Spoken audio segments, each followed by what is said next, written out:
tous, bienvenue dans Asphalte. Aujourd'hui, on vous emmène à la rencontre d'une légende réinventée, un design audacieux aux lignes familières et une âme 100% électrique.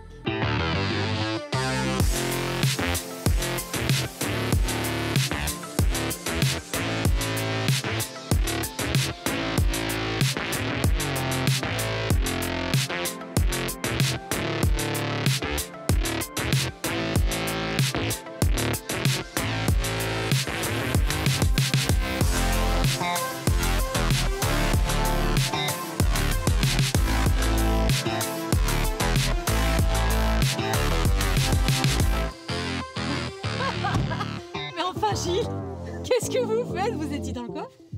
J'ai mes entrées, Vanessa.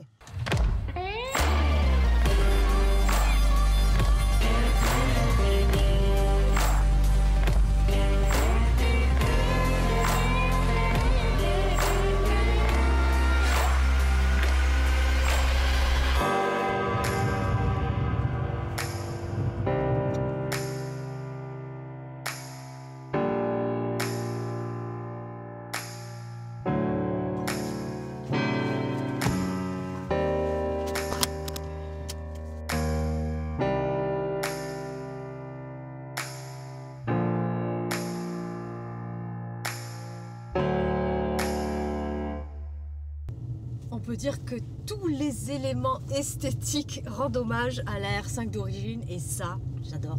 Alpine a vraiment voulu garder une vraie identité, une vraie image. C'est réussi. Qu'ils ont apporté, c'est très réussi, à cette petite Renault 5 au départ citadine, qui est dans un segment très innovant pour Renault, puisqu'on est dans du 100% électrique.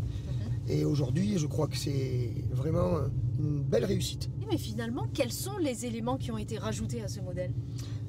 En fait, cette Alpine, qui est une vraie Alpine, donc, a eu pas mal de spécificités, avec un pare-choc avant beaucoup plus proéminent, qui fait, je crois, 8 cm de plus en longueur, des ailes galbées plus larges, à peu près 5 cm. Donc aujourd'hui, on a les petits feux à l'avant qui rappellent un peu les longues portées, avec la touche compétition d'époque. On a un diffuseur à l'arrière. Voilà, les Oscars, exactement. Hein, les Oscars Plus qui ont bercé notre enfance quand on mettait les Oscars à l'époque à l'avant pour aller rouler dans la nuit. Exactement, c'était exceptionnel. Avec un petit diffuseur à l'arrière aussi très sympa. Des petites virgules sur les ailes arrière qui rappellent un peu aussi les entrées d'air des Renault 5 Turbo. Franchement, vraiment génial.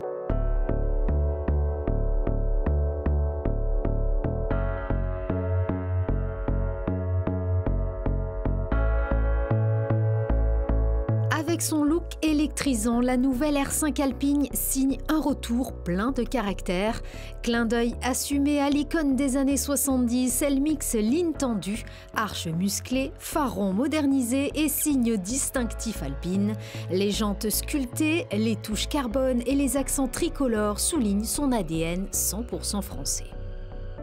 À l'intérieur, elle mêle modernité et nostalgie avec finesse. Siège baquet, surpiqûre, volant avec méplats et pédalier en alu rappellent son identité de petite sportive.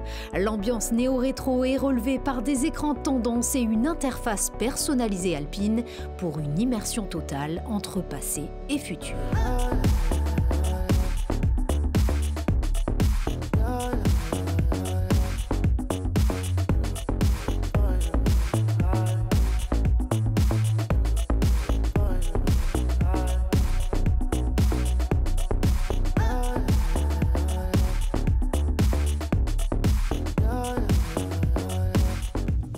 Quelle est finalement la puissance exacte de ce moteur électrique?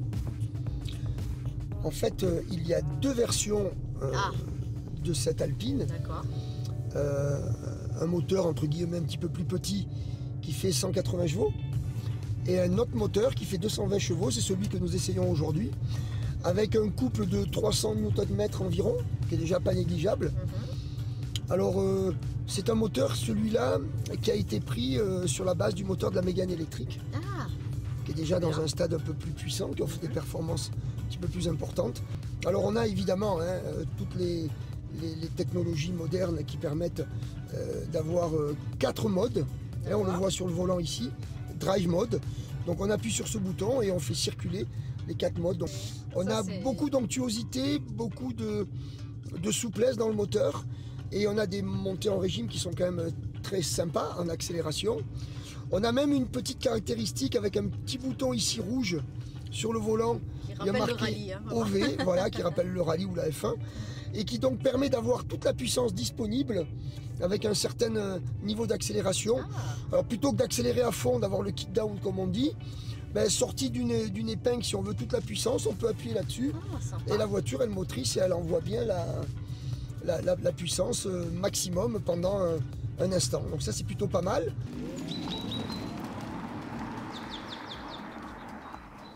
Sous le capot, la R5 Alpine cache un moteur 100% électrique développant 220 chevaux.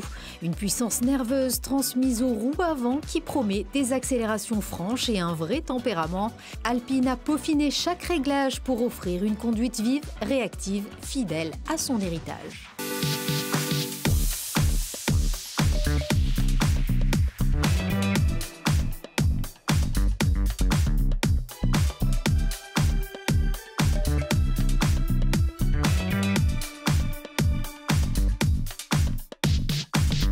Donc on a un mode aussi là comment avec, elle se gère cette batterie alors? Voilà, avec un petit bouton bleu ici, qui est très sympa aussi, pareil, qui a une touche Alpine et donc Race évidemment. Très facile, hein, on a une petite indication sur le tableau de bord avec recharge. Alors on part sans rien, on met un switch, on a une barre, 2 et 3 barres. Alors la première barre, c'est une petite récupération où on sent la voiture qui est un tout petit peu freinée en roue libre et qui commence à récupérer la décélération. La deuxième barre, c'est plus prononcé, la troisième carrément. On a vraiment un frein moteur qui recharge un maximum. Et quand on lâche le pied, on n'a pas de roue libre.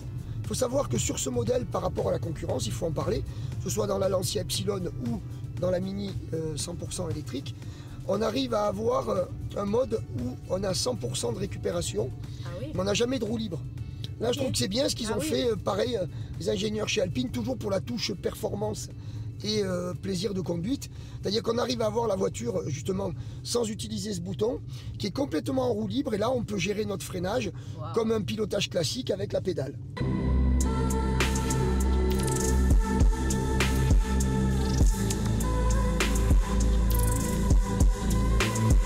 Avec une batterie de 52 kWh, la bombinette affiche une autonomie annoncée autour des 400 km. Elle dispose également d'un chargeur embarqué qui peut atteindre 100 kWh en charge rapide. De quoi concilier sportivité et usage quotidien. Un équilibre que le constructeur promet sans compromis, même en mode dynamique. Gilles, plusieurs améliorations ont été apportées à ce châssis pour renforcer l'agilité. Alpine, évidemment. Oui, il y a eu toujours pareil, hein, une vraie recherche de se différencier de la Renault 5, donc avec la même plateforme évidemment, qui pourra, une plateforme évolutive, il faut le préciser, ça pourra peut-être servir dans les modèles futurs. Hein.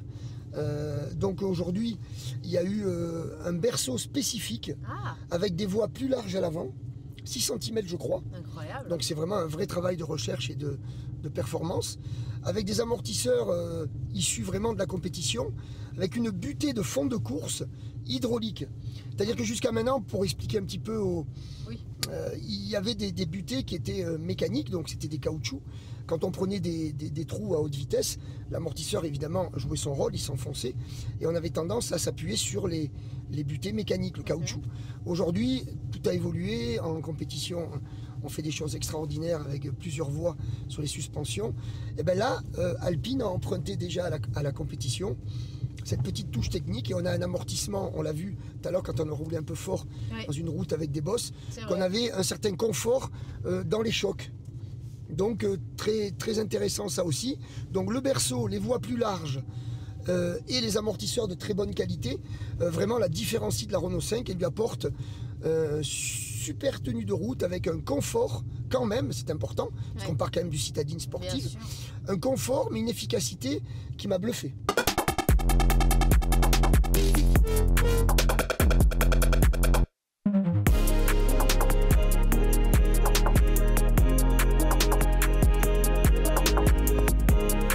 Compacte et affûtée, elle brille par sa tenue de route. Son châssis rigidifié, ses suspensions sport et sa direction précise lui offrent une agilité remarquable, surtout en montagne.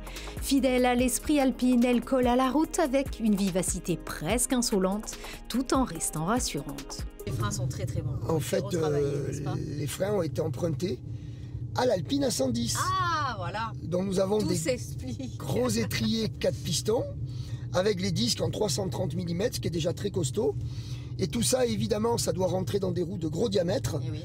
C'est donc des roues en 19 pouces. Wow. La 19, c'est déjà très gros en diamètre. Ouais. Et avec des pneus équipés sur ce modèle Michelin Pilot Sport. Ils sont beaux, ils sont magnifiques. Donc ils sont évidemment très performants.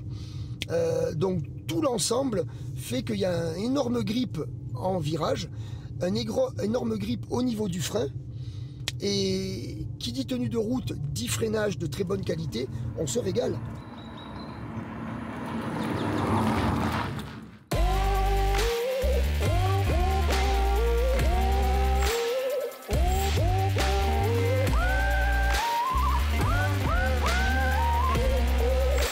Taillés pour encaisser les performances du moteur électrique, les freins ont été renforcés. Disques élargis, étriers spécifiques et endurance optimisée, le système de freinage a été calibré pour offrir puissance et précision, même en conduite engagée. Alors moi qui l'ai essayé, c'est vrai que j'ai vraiment ressenti une certaine motricité plutôt intéressante. On l'explique? Là, Vanessa, je tiens à préciser qu'on voit quand même les années d'expérience aux côtés de votre papa qui vous ont donné quand même un ressenti un peu particulier. De belles leçons. Voilà. Oui, en effet, la puissance des voitures électriques, dès que ça dépasse 200 chevaux, est quand même importante. Elle arrive quand même avec beaucoup de couple et d'un coup. Et quand on a affaire à une traction, ben, on a des réactions un petit peu dans le volant. Et donc les voitures de course, pour éviter de subir ça, il y a un différentiel autobloquant qui est souvent mécanique, qui permet, quand on a la voiture en appui et qu'on accélère, ben, de répartir d'une manière optimum sur chaque roue la puissance pour donner de la motricité, éviter qu'une roue patine. Donc là, on n'a pas de différentiel mécanique sur cette auto, mais par contre, on a un système moderne qui a tendance à freiner légèrement. Il y a des petites puces comme ça, des capteurs qui enregistrent à la sortie de courbe une perte d'adhérence. C'est logique puisqu'on est en appui avec la transmission de la puissance de la roue intérieure en général. Et ben, qu'est-ce qui se passe? Plutôt de la laisser patiner, eh ben, on a un léger freinage au niveau de la roue qui la ralentit justement un petit peu tout en laissant l'autre à l'optimum de sa vitesse. Et on a un genre de différentiel autobloquant moderne. Incroyable. Et ça marche pas mal. Mais elle a tendance vraiment à avoir un comportement très joueur. Nous sommes face à une traction qui est bien gérée, on a dit, par cet autobloquant entre guillemets moderne. Et donc pour pouvoir avoir une voiture qui ne sous-vire pas trop, c'est-à-dire quand on braque les roues, qui a tendance à vouloir aller tout droit, il faut que l'arrière puisse enrouler. Et comme nous n'avons pas de propulsion, il faut que la voiture soit ou réglée pour ça, avec un arrière un peu joueur. Là, nous sommes quand même dans une voiture de série. Tous les gens ne sont pas forcément des pilotes, mais tout le monde a envie de s'amuser. Donc, quand on a tendance à inscrire la voiture en virage un peu brutalement, on a, pareil, un système intelligent de capteurs qui comprend qu'on a envie de s'amuser. Voilà, exactement. L'angle de volant. Et pour aider la voiture à tourner et pour éviter ce phénomène de sous-virage, eh ben, pareil, on a sur les freins la roue intérieure qui a tendance un peu à se ralentir et donc à pas faire déraper, mais à alléger un petit peu le train arrière et lui permettre avec l'inertie d'avoir un arrière qui enroule. On appelle ça enrouler. Et ça, c'est encore remarquable.